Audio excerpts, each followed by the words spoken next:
to Cooking at the Vault. I'm Ruthie Rogers, and today my guest is Terry Nielsen. Thanks for having me, Ruthie. Well, I'm glad you joined me, Terry. Today is all about Mexican. We're going to prepare a three-course meal. The first being margaritas, which comes from a recipe that a friend gave me years ago. It's really good, and I've tweaked it a little bit.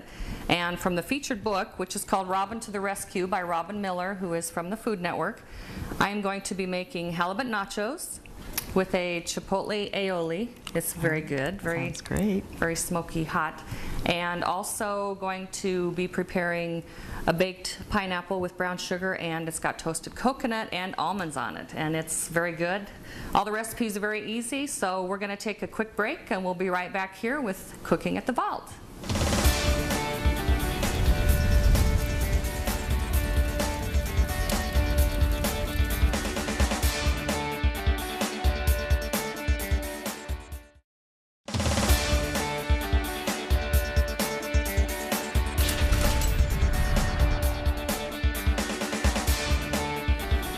Welcome back to Cooking at the Vault. I'm Ruthie Rogers, and I've got my guest Terry Nielsen here with me today, and today is all about Mexican. We are going to start our Mexican course with margaritas. Sounds great.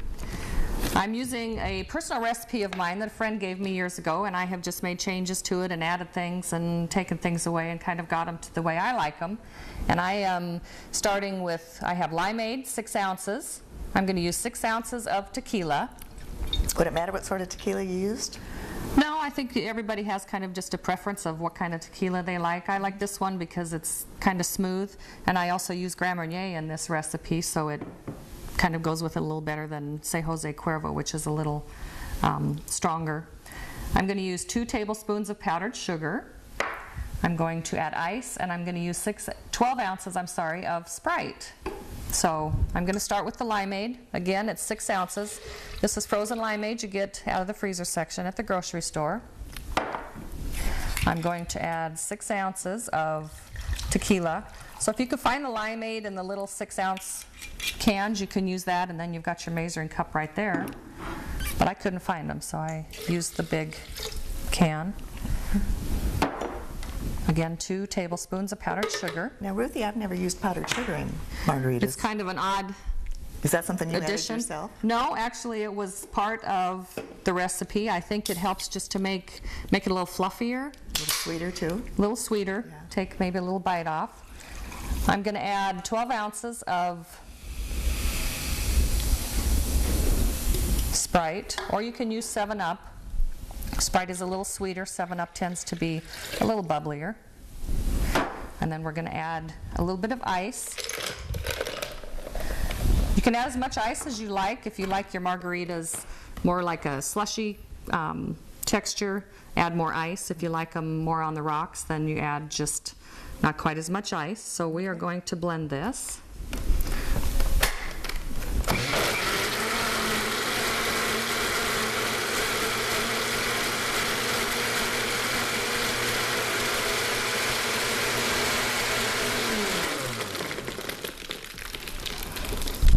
And that's nice and quick. You ready to go? Pour it into the glasses. Looks delicious, Ruthie. Okay, we've got those. And just a little added touch, I'm going to add some Grand Marnier, which some people like it, some people don't. It's an orange liqueur. I think I'll like it. Very good. I think we'll just drizzle it around. And if you want to, you can add directly to this and blend it in. Oh. And if you did that with what we have here, I would add about 2 ounces, which is what one of these little bottles is. All right. So here's to Mexican. Thanks. Yep, they're perfect. Okay, we're going to take a quick break, and when we come back, I'm going to make halibut nachos with a chipotle aioli sauce. So come back to Cooking at the Vault.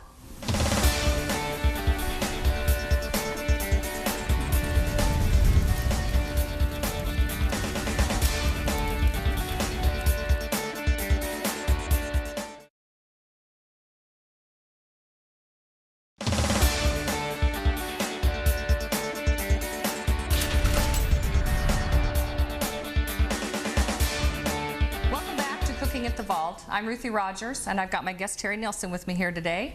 We are going to go on to our next course, which is our halibut nachos with a chipotle aioli sauce.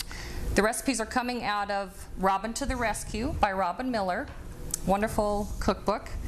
I'm going to start with 1.5 pounds of halibut. And Terry, this halibut actually came from Alaska. My son and husband went fishing last year and caught it. So we're going to season the halibut with a mesquite seasoning. Just a... Now, is that something that's spicy, Ruthie? It's not spicy. It's got more of a smoky taste to it, which kind of lends itself to go really good with the adobo sauce. And do you put a specified amount on, or just however? It calls for a tablespoon, but as you can see, it's really fine, so I just kind of eye it, and you just want to kind of make sure everything is covered so it brings out the good smoky taste. All right. If you want to turn the pan on, we'll get it warming up. Then it calls for 2 teaspoons of lemon juice. You just want to drizzle it over the top to give it a little citrus tang to it. Or lime. Lime juice, yeah. And do you think that the bottled juice is as good as the fresh lime? Fresh lime is probably better, but I always keep the bottled stuff on hand. Yeah. I mean, it tastes to me almost just as good. And sometimes if the limes aren't in season, they can get a little pricey. Yeah, they've been high lately, it seems like. Okay, cooking spray. We'll spray the pan.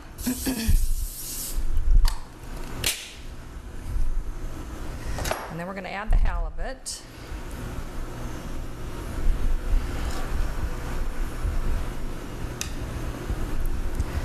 And the halibut is going to cook about 2 to 3 minutes on each side. And then will it be well done at that?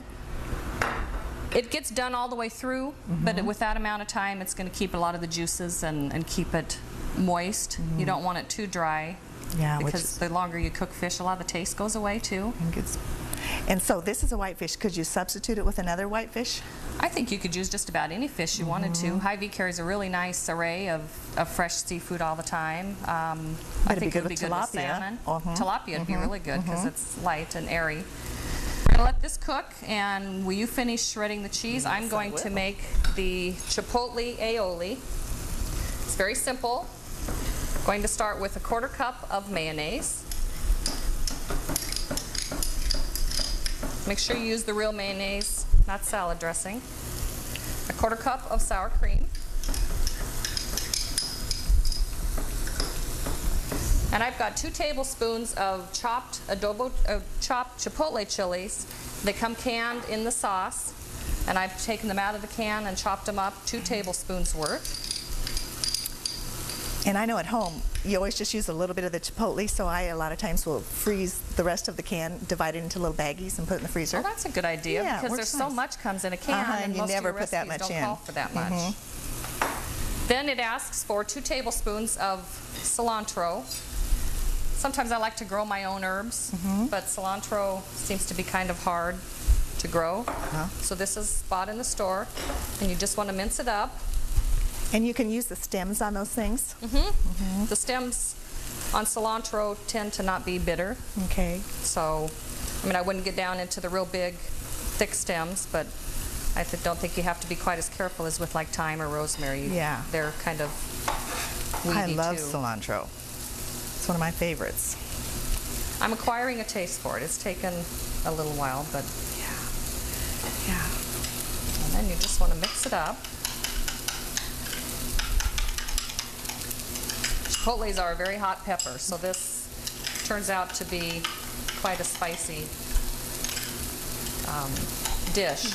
So you might want to sample it before you put too much on there. That's right. Make sure you like the taste of it before you put too much on. I think it looks wonderful. Let's see how the halibut is doing. Doesn't that smell good? Perfect. Get under in here. Okay. Ooh, look how good that biscuit looks. Yes, it does. Okay, well, Terry, we're going to use a little cooking at the vault magic. Okay, Terry, I think the halibut is done. It looks perfect. Like that magic, huh? If you'll send me the tortilla chips We've got these placed out on a platter. You can do them on one big serving platter, or you can do them on individual serving plates, whichever you prefer. And what we're going to do is just kind of break apart the halibut. Oh, Ruthie, you did it. Doesn't that look wonderful? Yes. A little blackened because of the mesquite seasoning. And then you want to just plate it on top of the nachos. Oops. I think you could put some more of the seasoning over the top of it if you wanted a little bit more of the seasoning too. So, okay, then if you will hold the cheese and all of that. You can put whatever toppings you want to on this. Just kind of play with whatever you feel is best and what your family likes. Next, I'm going to add some cheese. Put it on top of the hot fish and it'll kind of melt down a little bit. If you wanted to melt the cheese, you could add it and stick it in the oven for a few minutes, but it actually melts down pretty good. And it's just like 4 this. servings? 4 servings, and it was 1.5 pounds of halibut. Okay. You want to put lettuce over the top. Got to have a little bit of healthy in the, you know. A little bit of that iceberg lettuce. And you could use any kind of lettuce. I'm going to add some tomatoes.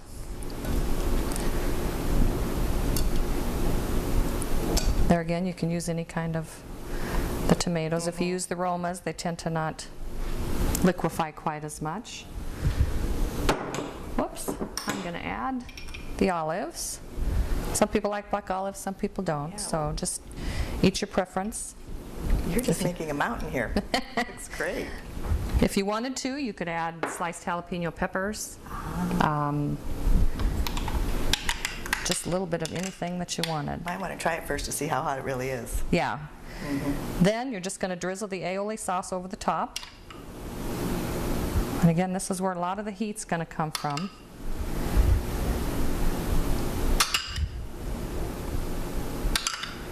And that's going to be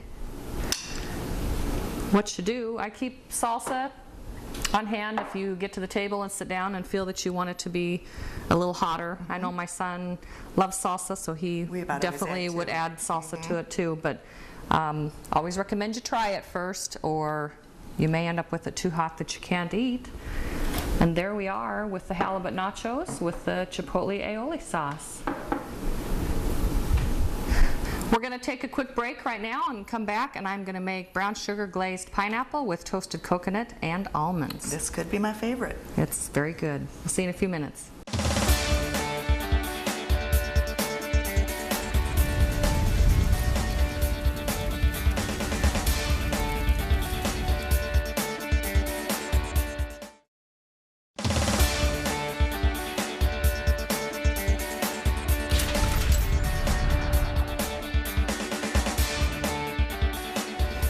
Welcome back to Cooking at the Vault. I'm Ruthie Rogers, and I've got my guest Terry Nielsen with me here today.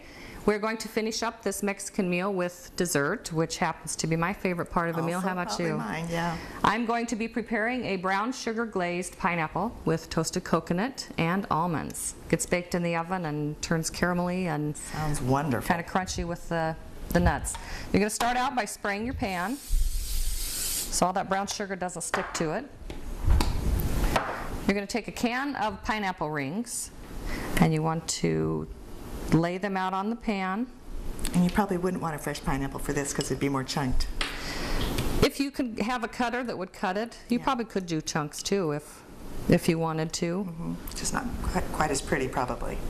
And there's usually 10 or 12 slices in a can of the pineapple. To put a little Mexican flair into this, I add some cayenne pepper. And I'm going to add about 1/8 of a teaspoon to my brown sugar. Just gives it a little bit of heat. Just kind of stir that in with it. Okay. And then you want to take your brown sugar and crumble it over the pineapple. I think that raw sugar would work really good too. I bet it would.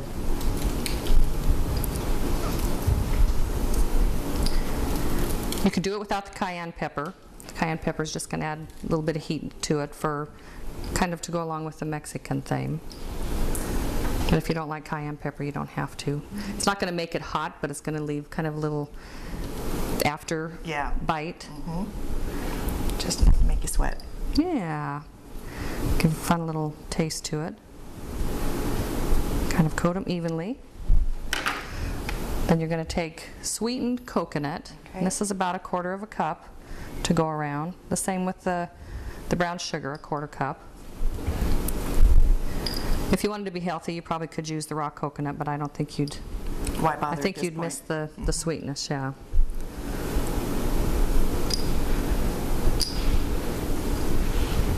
You're pretty already, Ruthie. And then you want to add. You can use slivered almonds. These are sliced.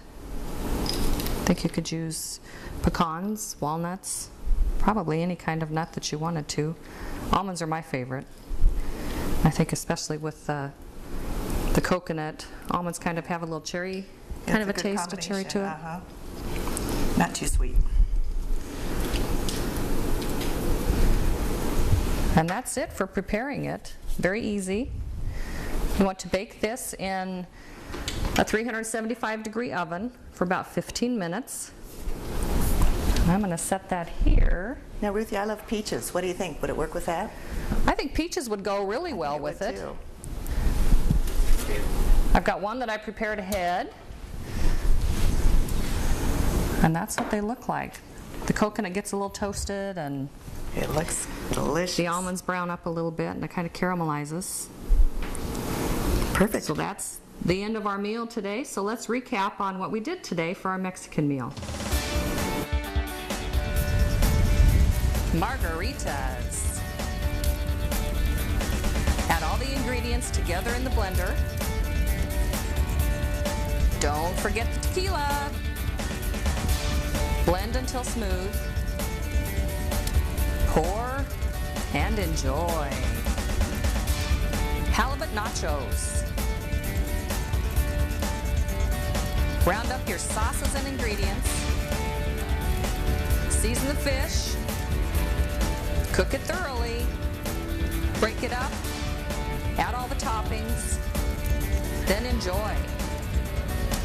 Glazed pineapple. Place evenly on a cookie sheet. Add the brown sugar. Add the coconut. Add the almonds. Brown it all in the oven. And enjoy. Well, as you can see, we've moved on from the kitchen to the table and we are ready to enjoy this wonderful meal we just prepared.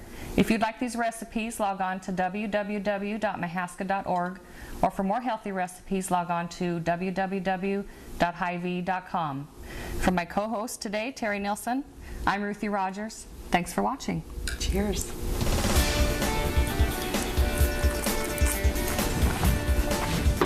For today's menu card, as well as clips for upcoming episodes, go to the MCG website at www.mahaska.org, and for more healthy living recipes, go to Hyvee's website at www.hyvee.com.